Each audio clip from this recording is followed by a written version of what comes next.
Family disputes కేసుల్లో కోర్టుకు తిరగకుండా ఏం చేయాలి? ఇప్పుడు నేను చేసే వీడియో లేడీస్‌కి నచ్చకపోవచ్చు, జెంట్స్‌కి నచ్చకపోవచ్చు అండి. కానీ భవిష్యత్తులో ఖచ్చితంగా ఈ రూల్స్ ఫాలో అవ్వాల్సిన పరిస్థితి రావడానికి అవకాశం ఎక్కువుంది. ఏంటి?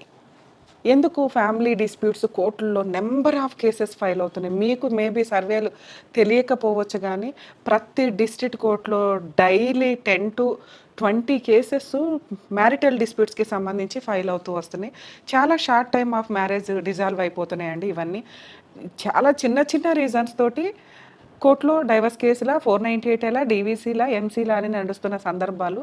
కోర్ట్ ప్రొసీడింగ్స్‌లో కౌన్సిలింగ్స్ అనేవి గ్రూప్ కౌన్సిలింగ్స్ ఇచ్చే రేంజ్‌కి వెళ్ళిపోయింది. అంటే యాక్చువల్‌గా ఫ్యామిలీ కౌన్సిలింగ్స్ అనేవి జడ్జెస్ క్యాబిన్‌లో కూర్చోబెట్టి కౌన్సిలింగ్ ఇవ్వడం గాని, లేకపోతే మీడియేషన్స్‌కి పంపిస్తూ ఉంటారు. ఇది ఇప్పుడు ఎంతలా స్టేజ్ మారిపోయిందంటే మీడియేషన్స్‌కి కూడా జనాలు అటెండ్ అవ్వట్ల. వాళ్ళు ఒక ఒపీనియన్ డెసిషన్ తీసేసుకున్నది దాని మీద ఫిక్స్ అయిపోయి ఉన్నారు.